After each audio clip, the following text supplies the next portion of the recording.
Hello everyone, welcome back to my channel again, and in today's video we'll be discussing a unit written by most regarded author Christopher Pauling, that is popular fiction, ideology or utopia from popular literature. So if you haven't subscribed my channel yet, then do subscribe it and watch the video till the end. So before we move forward हम देख लेते हैं कि इस पूरी video में हम क्या क्या डिस्कस करने वाले हैं। ठीक है, सबसे पहले हम डिस्कस करेंगे कि जो पॉपुलर फिक्शन है ये होता क्या है और क्या ये एक आइडियोलॉजी है या फिर ये यूटोपिया है। तो पॉपुलर फिक्शन क्या है, चलिए जानते हैं। The focus of the most popular fiction is the plot. जो पॉपुलर फिक्शन का जो सबसे मेन फोकस होता है वो किस पे होता है, वो प्लॉट पे होता है। यानी कि जो स्ट्रक्चर है पूरी कहानी का, पूरी स्टोरी का, वो क्या है, ऑथर किस तरीके से उसको अरेंज करते हैं। ठीक है, readers wants to see a well defined and interesting plot. और जो रीडर्स हैं यानी जो इस कहानी को पढ़ते हैं, इन राइटिंग्स को पढ़ते हैं, वो क्या चाहते हैं कि एक वेल डिफाइंड और इंटरेस्टिंग प्लॉट हो, यानी कोई अच्छा सा सेटिस्फैक्ट्री वे में उनको सारी कहानी समझ में आए और वो एन्जॉय भी करें। ठीक है, it should be interesting as well and with plenty of complications and conflicts to keep them entertain. और बहुत सारे कॉम्प्लिकेशंस, कॉन्फ्लिक्ट्स उसमें होने चाहिए ताकि उनका जो मनोरंजन है वो होता रहे। The conflicts might be physical between characters और might involve problems that characters must solve. तो ये जो इनके बीच में कॉन्फ्लिक्ट्स हैं ये फिजिकल भी हो सकते हैं। ठीक है, जो कैरेक्टर्स हैं वो हाथापाई पे भी आ सकते हैं और या फिर वो इस प्रॉब्लम को किसी भी तरीके से सॉल्व कर सकते हैं। नेक्स्ट हम डिस्कस करेंगे the way Christopher polling defines the contours of popular fiction, कि किस तरीके से क्रिस्टोफर पॉलिंग ने अच्छे से डिफ़ाइन किया है पॉपुलर फिक्शन के शेप को। ठीक है, इसका जो बनावट है वो कैसा है। नेक्स्ट हम डिस्कस करेंगे whether PF simply deals with utopian things और इट हैज़ आइडियोलॉजिकल मैनिफेस्टेशंस, कि ये जो पॉपुलर फिक्शन है ये सिर्फ यूटोपियन थिंग से डील करता है और या फिर इसके आइडियोलॉजिकल मैनिफेस्टेशंस भी हैं। अब सबसे मेन चीज़ जो हमें पता होना चाहिए कि पूरा जो नाम है इस यूनिट का, इसका मतलब क्या है। ठीक है, तो हम देखेंगे कि इसका नाम है पॉपुलर फिक्शन, आइडियोलॉजी और यूटोपिया, कि ये जो पॉपुलर फिक्शन है ये एक आइडियोलॉजी है और या फिर यूटोपिया है। तो आइडियोलॉजी का मीनिंग सबको पता है, इसका मतलब होता है किसी तरह का आइडिया, विचार। ठीक है, और यूटोपिया का मतलब होता है कोई ऐसी इमेजिनेशन और या फिर कोई इमेजिन प्लेस जो कि रियल में एग्जिस्ट नहीं करती है। ठीक है, ऐसी इमेजिनेशन जहाँ पे कोई प्लेस हो और वहाँ पे सारी चीज़ें बिल्कुल परफेक्ट हो, तो हम उसको क्या कहेंगे, यूटोपिया। आइडियोलॉजी का मतलब किसी तरह का विचार, आइडिया, और यूटोपिया का मतलब कोई ऐसी चीज़, कोई ऐसी प्लेस जो इमेजिनेशन में हमारी, जो काल्पनिक है, जो कि रियल नहीं है। ठीक है, ये जो हमारा पूरा टॉपिक है पॉपुलर फिक्शन। फिक्शन का क्या मतलब होता है ना, नकली होता है, तो इसलिए जो भी हम इमेजिन करते हैं काल्पनिक होता है फिक्शन का मतलब, तो इसलिए यूटोपिया का मतलब भी वही है, लेकिन ये चीज़ एग्जिस्ट नहीं करती है, सिर्फ हमारी इमेजिनेशन है। राइट, नेक्स्ट जो चीज़ है वो हम डिस्कस करने वाले हैं the relationship between popular fiction and ideology. तो पॉपुलर फिक्शन और आइडियोलॉजी में क्या रिलेशंस हैं हम ये डिस्कस करेंगे। नेक्स्ट हम डिस्कस करेंगे कैवल्टी एंड लोवेंथल्स डिस्कोर्स ऑन पीएफ। तो कैवल्टी और लोवेंथल ये दोनों ही ऑथर्स हैं और इनके क्या व्यूज़ हैं पॉपुलर फिक्शन को लेके वो हम डिस्कस करेंगे। नेक्स्ट है Antonio ग्रामशी and popular culture of fiction.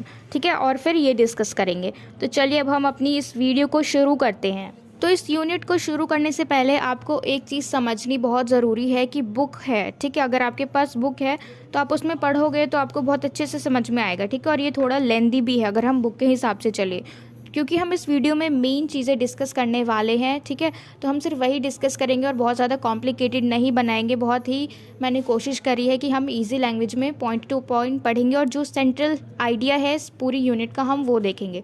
ठीक है, इधर उधर बहुत ज़्यादा कॉम्प्लिकेटेड नहीं बनाना है, जो मेन है, जो मेन पार्ट है, सिर्फ वही देखेंगे।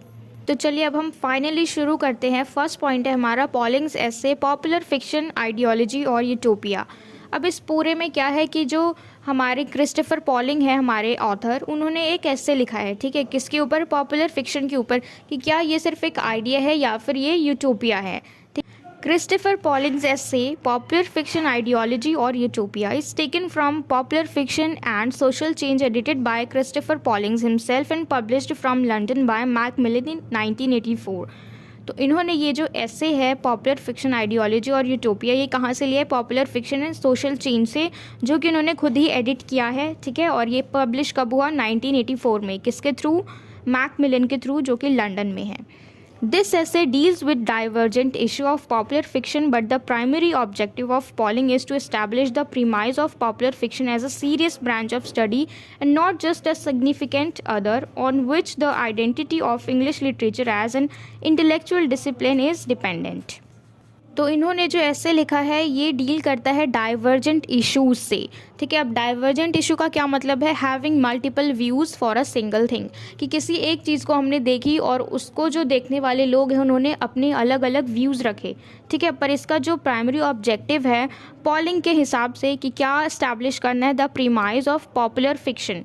प्रीमाइज ऑफ पॉपुलर फिक्शन का क्या मतलब है? कि कैलकुलेटिंग बेस जो है उस पॉपुलर फिक्शन का वो अच्छी तरीके से होना चाहिए, यानी फैक्चुअल इन्फॉर्मेशन, यानी वो रियलिटी पे बेस्ड होना चाहिए, ठीक है। ऐसे ही नहीं कि कुछ भी कहानियाँ बना दी। It should be factual and calculative form of the popular fiction right through the piece of literature, कि जो भी हम लिख रहे हैं उसके अंदर कुछ ना कुछ तो सच्चाई होनी चाहिए, उसका जो कैलकुलेटिव बेस है वो फैक्चुअल होना चाहिए, उसमें कुछ रियलिटी होनी चाहिए, ठीक है।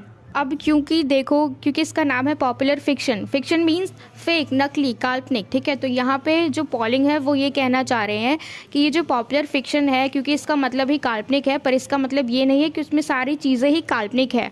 हम उसको लिखने से भी पहले बहुत सारी चीज़ों का ध्यान रखते हैं कि इसमें कुछ कुछ सच्चाइयाँ भी होती है। ऐसा ही नहीं है कि बिल्कुल ही मतलब इमेजिन्ड कर दिया सब कुछ, उसके अंदर कुछ रियलिटी है ही नहीं, ठीक है।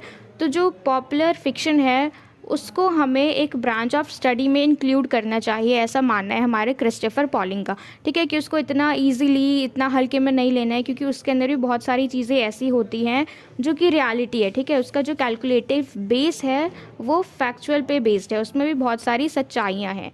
इसलिए इसको जो हमारा पॉपुलर फिक्शन है इसको भी हमें ब्रांच ऑफ स्टडी में इंक्लूड करना चाहिए। On which the identity of English literature as an intellectual discipline is dependent। अब यहाँ पे intellectual discipline का क्या मतलब है? डिसिप्लिन का वो मतलब नहीं है कि शरारतें नहीं करने, बिल्कुल अच्छे से बैठ जाना है।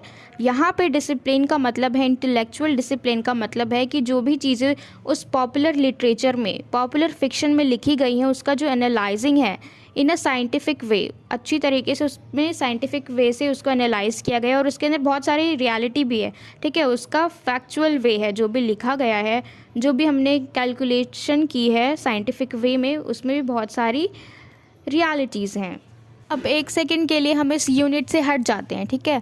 और हम जब भी कोई मूवी देखते हैं, एनीमे मूवी देखते हैं, ठीक है, एनिमेशन वाली मूवी देखते हैं, तो ऐसा लगता है कि अरे हम तो बिल्कुल ही दूसरी दुनिया में आ गए हैं, ठीक है। क्योंकि उसमें बहुत सारी चीज़ें ऐसी होती है जो बिलीव करने वाली नहीं होती है, लेकिन ऐसा नहीं है कि वो बिल्कुल ही नकली होती है, उसमें भी बहुत सारे रियलिटीज़ मेंशन की जाती हैं, साइंटिफिक वे में उसको एनालाइज किया जाता है, ठीक है। तो क्रिस्टोफर पॉलिंग का कहना ये है कि हमें इसको हल्के में नहीं लेना है, बल्कि इसको सीरियसली ब्रांच ऑफ स्टडी में इंक्लूड करना है, उनका ये मानना है, ठीक है। कि ये बस ऐसे ही नहीं लिखा जाता है, जैसे कि हम ऐसे लिखते थे बचपन में दिवाली पे कि कुछ भी लिख दो, ठीक है, हमने तो बस ऐसे लिखना है, एक पेज भरना है और फिर वो मार्क्स दे देंगे। लेकिन ये जो ऐसे हम पढ़ते हैं बुक्स में, इनका अच्छी तरीके से एनालाइज किया जाता है और तभी वो पब्लिश होते हैं। उसमें बहुत सारे फैक्चुअल बेसिस पे सब कुछ लिखा जाता है, सारी रियलिटीज़ होती हैं। तो क्रिस्टोफर पॉलिंग का कहना ये है कि ये जो फिक्शन है इसको भी हमें सीरियसली स्टडी करना है, इसमें भी बहुत सारी चीज़ें हैं जिससे हमें सीखने को मिलता है, इसको बिल्कुल हल्के में नहीं लेना और इसको हमें ब्रांच ऑफ स्टडी में इंक्लूड करना है, ऐसे नहीं छोड़ना है, ठीक है। चलिए वापस आ जाते हैं हम अपने यूनिट पे। As the essay is an introduction to an edited book by Pauling, therefore the divergent issues that are taken up by Pauling are not being elaborated in detail। अब देखो जो भी उन्होंने मेंशन किए हैं, जो भी रीजंस दिए हैं कि क्यों हमें पॉपुलर फिक्शन को स्टडी ब्रांच में इंक्लूड करना चाहिए, ठीक है। तो ये जो ऐसे इन्होंने लिखा है ये बहुत अच्छे से बड़ा सा नहीं लिखा है, अच्छी तरीके से डिटेल में नहीं लिखा है, ब्रीफली लिखा है, ठीक है। But are merely put in brief terms so as to introduce the subject matter. लेकिन ब्रीफली लिखा है ताकि हमें इसका पता चल सके, इसके बारे में हमें जानने को मिले। Which is being discussed by the essayist in the book, जो कि खुद एसेइस्ट ने इस बुक में डिस्कस किया है। It needs to be elaborated here before one undertakes a further study of popular fiction। ठीक है, इसको अच्छे से elaborated करना ज़रूरी है क्यों? ताकि अगर कोई पढ़े पॉपुलर फिक्शन को आगे तो उसको अच्छे से समझ में आए। That it is a branch of cultural studies which also emphasises on the studying culture from the point of view of it being a way of life rather than it being thought as the ideal. ठीक है, तो हमें जब भी हम इसको पढ़ेंगे तो जो भी पढ़ेगा या फिर हम ही पढ़ रहे हैं या फिर आगे जो भी पढ़ेगा पॉपुलर फिक्शन को, तो उनको पता चलना चाहिए कि it is a branch of cultural studies. ठीक है, जिसमें अच्छी तरीके से सारी चीज़ों को एम्फेसाइज किया गया है और हमें अच्छी तरीके से सारी चीज़ें समझ में आ रही हैं। It should be seen as a way of life. ठीक है, तो इसमें हम आगे और भी जो हमारे ऑथर हैं उनके व्यूज़ देखेंगे पॉपुलर फिक्शन के ऊपर, जैसे कि लोवेंथल और कैवल्टी और ग्रामशी। ठीक है, तो इनके व्यूज़ हम देखेंगे, लेकिन सबसे पहले हमें किसका व्यूज़ देखना है? जो हमारे ऑथर हैं क्रिस्टोफर पॉलिंग, उनका क्या मानना है कि जो पॉपुलर फिक्शन है उसको तुम हल्के में मत लो, उसको अच्छी तरीके से स्टडी करो। भले ही उसमें बहुत सारी ऐसी चीज़ें हैं जो कि हमें लगता है कि फ़ेक है, जो कि रियलिटी में एग्जिस्ट नहीं करता है। ठीक है, लेकिन उससे भी हमें बहुत सारी चीज़ें सीखने को मिलती है। ठीक है, जो भी एनिमेशन है जब भी उसको बनाया जाता है तो उससे पहले उसको अलग अलग तरीके से एनालाइज किया जाता है, उसका फैक्चुअल बेस देखते हैं। ठीक है, और उसको अच्छे से साइंटिफिक वे में कैलकुलेट करते हैं कि सब कुछ सही है या नहीं है। ठीक है, उसके बाद ही जैसे कि कोई बुक है उसको हम पब्लिश करते हैं उसको चेक करने के बाद। तो इसी तरीके से जो मूवीज़ भी बनती हैं, एनिमेशन मूवीज़ या फिर स्टोरीज़, जो भी कहानियाँ होती हैं, उनको भी अच्छे से चेक किया जाता है, रियलिटी बेस्ड होती है। ऐसा नहीं है कि सब कुछ फेक ही होता है। In the essay, Pauling heavily denounces the Puritan academic world for undermining popular fiction and term it as para-literature। अब इन्होंने अपने ऐसे में बहुत ही बुरी तरीके से प्यूरिटन एकेडमी को डिनाउंस किया, यानी त्यागा है। मतलब उन्होंने क्या कहा कि प्यूरिटन, देखो प्यूरिटन एकेडमी की ये एक ब्रांच है क्रिश्चियनिटी की, और वहाँ पे एक एज आया था प्यूरिटन एज। ठीक है, तो उन्होंने अपनी एकेडमी में, यानी जो भी वो लिखते थे उस चीज़ में, उन्होंने इस पॉपुलर फिक्शन को क्या नाम दिया? पैरा लिटरेचर, यानी कि dismiss as a study branch. उसको हम सीरियस स्टडी में इंक्लूड नहीं कर सकते हैं पॉपुलर फिक्शन को, क्योंकि पॉपुलर फिक्शन में क्या क्या चीज़ें होती हैं उसमें हम जो भी होमोसेंट्रिक चीज़ें हैं उसको इंक्लूड करते हैं, यानी कॉमेडी इंक्लूड कर देते हैं, एन्जॉयमेंट वाली चीज़ें जिससे कि हम एंटरटेन हों। ठीक है, तो ऐसी चीज़ें उसमें इंक्लूड होती हैं पॉपुलर फिक्शन में।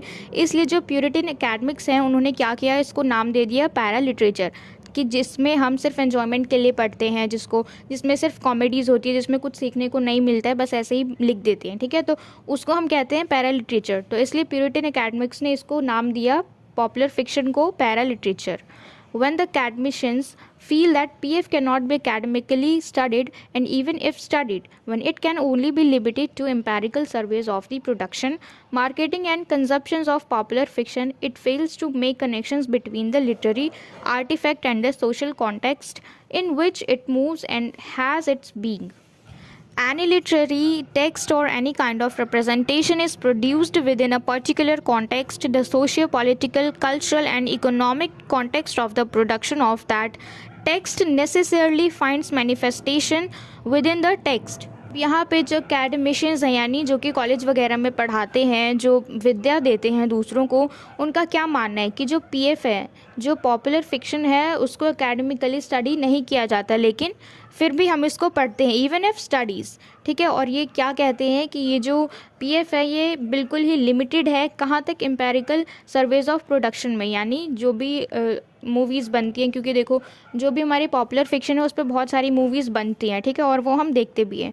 अब उसको किस तरीके से एनालाइज़ किया जाता है कि हम सिर्फ उसको एन्जॉयमेंट के लिए देखते हैं, या फिर कई सारी मूवीज़ ऐसी बनती है और उसमें से सबसे ज़्यादा कौन सी वाली अच्छी है, उसके ऊपर कैसे हम देखते हैं कि कौन सी वाली अच्छी है, जिस पे ज़्यादा व्यूज़ चला जाता है, जिसका जो फॉर्मुलेटिव वे है वो बहुत अच्छा होता है, कि कौन सी मूवी ने कितनी ज़्यादा कमाई की है, उसको मार्केटिंग वे से हम जब देखते हैं तब हमें पता चलता है कि अच्छा ये वाली मूवी बहुत ज़्यादा चल रही है।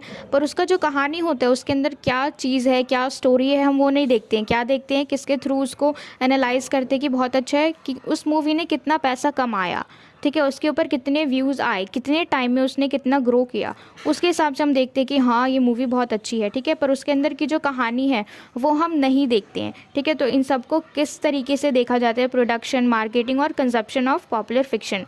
And it fails to make connections between the literary artefact and the social context. अब देखो ये सारी चीज़ें इसमें इंक्लूड की जाती हैं। फॉर एग्जांपल इन्होंने जेम्स बॉन्ड की एक मूवी है बाइफरकेशन ऑफ द वर्ल्ड, ठीक है। अब इन्होंने इसमें दिखाया है वर्ल्ड वार 2 के बारे में, इसमें मेल पावर को भी दिखाया है। तो ये सारी चीज़ों को इसमें दिखाया है, यानी कि जो लिटरेरी आर्टिफैक्ट है उसके साथ साथ इन्होंने सोशल कॉन्टेक्स्ट को भी मेंशन किया है, दोनों को साथ में लेके चल रहे हैं। लेकिन यहाँ पे क्या देख रहे हैं कि ये जो इनके अकॉर्डिंग यानी प्यूरिटन एकेडमिक के अकॉर्डिंग ये सिर्फ एक पैरा लिटरेचर है, यानी ये जो भी मूवीज़ इसके ऊपर बन रही हैं, क्योंकि जो भी पॉपुलर फिक्शन लिखा गया है सेम टू सेम वही उसके ऊपर एनिमेशन मूवी बन रही है और लोग उसको देख रहे हैं। लेकिन किस तरीके से देख रहे हैं, उससे नहीं कुछ सीख रहे हैं, ना ही हम ये देख रहे हैं कि उसके अंदर कितनी रियलिटी है, उसके ऊपर क्या क्या फैक्चुअल बेस्ड है, क्या क्या उसकी जो वैल्यू है वो साइंटिफिक वैल्यू है कि नहीं है। हम ये सब कुछ नहीं देख रहे हैं, हम सिर्फ एन्जॉयमेंट के लिए देख रहे हैं और ये देख रहे हैं कि उसके ऊपर कितने ज़्यादा व्यूज़ आए, उसने कितना पैसा कमाया, कितने टाइम में उसने कितना ग्रो किया,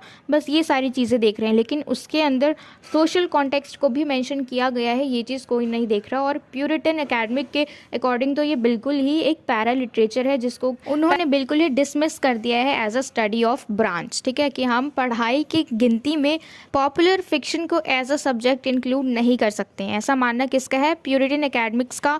और इसलिए पॉलिंग ने इसको हेविली डिनाउंस किया है, मतलब बिल्कुल नहीं मान रहे हैं उनकी इस बात को कि ये एक पैरा लिटरेचर है, ठीक है। प्यूरिटन एकेडमिक्स के अकॉर्डिंग अगर देखा जाए तो उनके अकॉर्डिंग जो भी लिटरेचर है, जो भी स्टडीज़ हैं, उसके अंदर ब्रांच ऑफ स्टडीज़ जो है उसके अंदर बिल्कुल भी होमोसेंट्रिक एटीट्यूड अलाउड नहीं है। क्यों? होमोसेंट्रिक एटीट्यूड का मतलब ये है कि जो भी हमसे रिलेटेड है, जो भी ह्यूमन एन्जॉयमेंट है, जो भी कॉमेडी है, वो सारी चीज़ें इसमें नहीं होनी चाहिए। क्योंकि उनका मानना है कि जो भी कुछ है वो सब कुछ भगवान ने दिया, तो उसके अंदर क्या होना चाहिए? चर्च डोमिनेटेड चीज़ें होनी चाहिए, बाइबल बेस होनी चाहिए, मोरल एटीट्यूड होना चाहिए उसमें, यानी कि जिससे हमें कुछ सीख मिले। तो ऐसी सारी चीज़ें उसमें इंक्लूड होनी चाहिए ताकि जो पढ़े उसको भी सीख मिले, ठीक है। तो स्टडी ब्रांच ऑफ स्टडी में वो यही सारी चीज़ें इंक्लूड करते हैं। और अगर इसके अलावा जो भी चीज़ें हैं उसमें कॉमेडी है, एन्जॉयमेंट है, एंटरटेनमेंट के लिए कोई भी चीज़ें लिखी गई हैं तो वो फिर उसको पैरा लिटरेचर के नाम से कंसीडर कर देते हैं, जो कि हमारे ऑथर ने इस बात को बिल्कुल ही हेविली डिनाउंस कर दिया है, वो बिल्कुल भी नहीं मानते हैं इस बात को। आगे बढ़ते हैं। Scholars like Lowenthal have gone a step further to think in the terms of popular fiction being purveyor of false consciousness.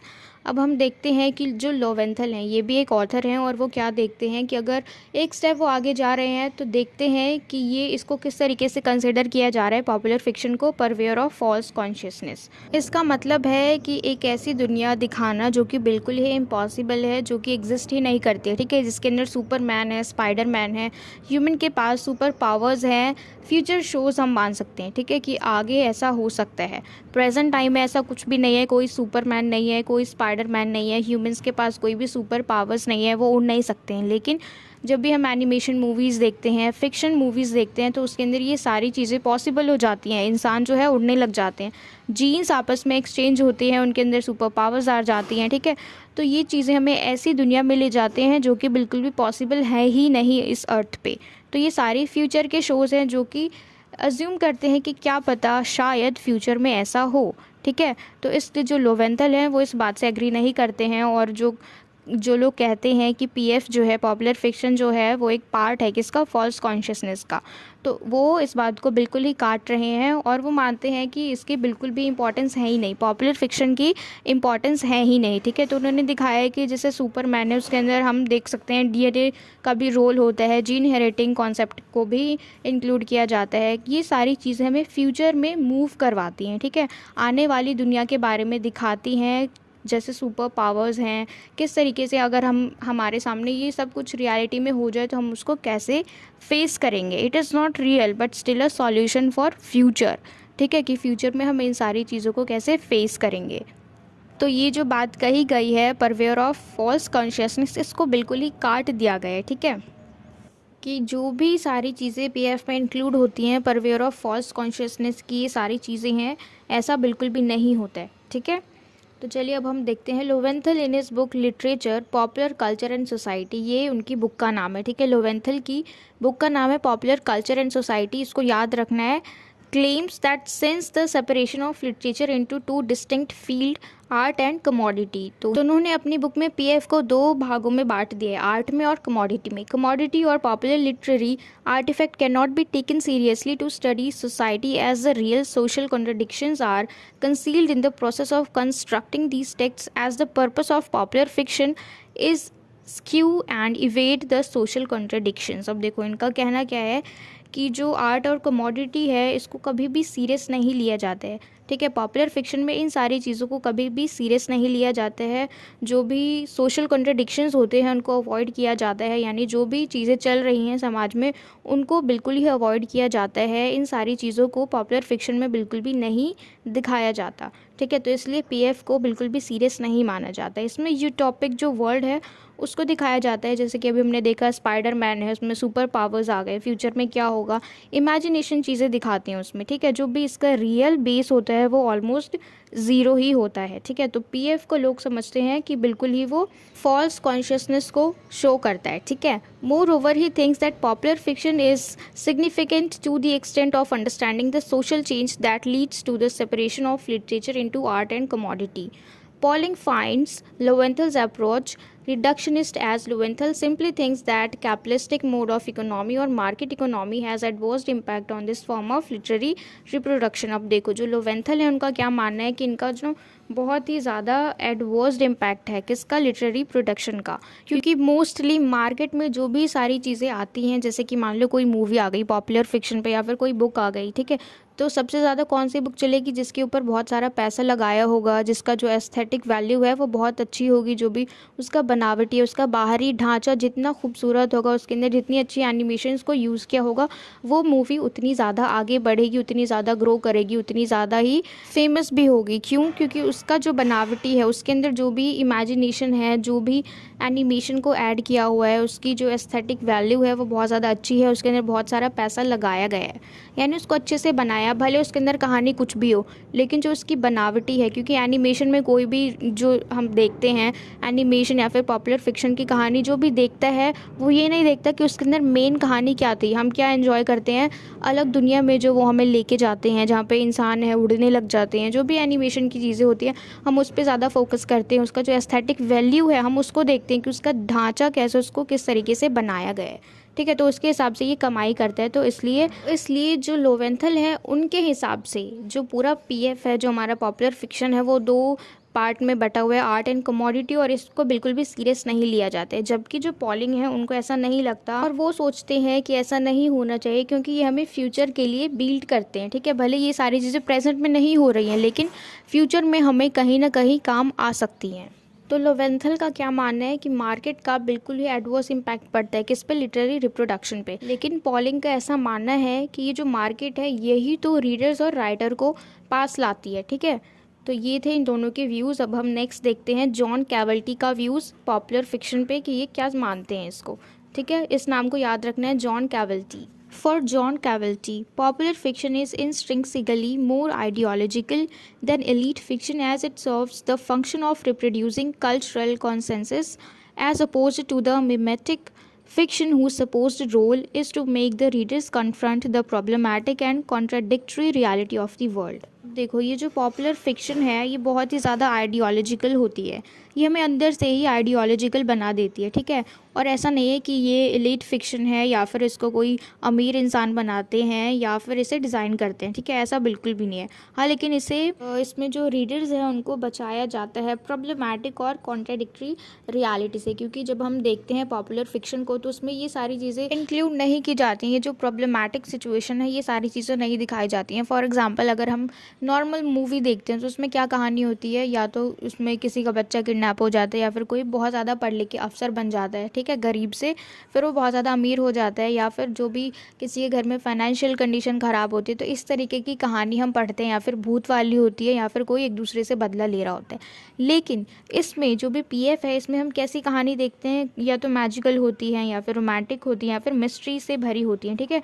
तो ये सारी चीज़ें, तो इसमें हम जो भी रीडर्स हैं या फिर जो भी देखते हैं पॉपुलर फिक्शन को, जो भी मूवीज़ देखते हैं एनिमेशंस, तो ये सब हमें एक प्रॉब्लमैटिक सिचुएशन से दूर लेके जाते हैं, ठीक है। जो भी समाज में चीज़ें चल रही होती हैं वो ना हो के एक यूटोपिक वर्ल्ड हमें दिखाया जाता है। लेकिन हाँ, हमें पता है, ठीक है, कि ये सिर्फ ऐसे ही सोच समझ के कहानियों को नहीं बना देते हैं। इसके ऊपर अच्छी तरीके से पहले साइंटिफिक तरीके से एनालाइज किया जाता है, ठीक है, अच्छे से। उसके ऊपर बड़ी सोच काम करती है, जो थिंक टैंकर्स होते हैं वो काम करते हैं। हाइपोथेटिकल स्टेटमेंट को भी रखा जाता है, रेशनल कॉन्सेप्ट्स को भी उसमें इंक्लूड किया जाता है, रीज़न डिज़ाइन किया जाता है, उसके ऊपर फिर बाद में मूवी बनाई जाती है, ठीक है। तो ये सारी चीज़ों के बाद ही फिर हमें मूवी देखने को मिलती है। According to Cavalti, the tensions, ambiguities, and frustrations of ordinary experience are glossed over by popular fiction in such a manner by magic, pigments of adventure, romance, and mystery that our problematic reality is not confronted by the readers.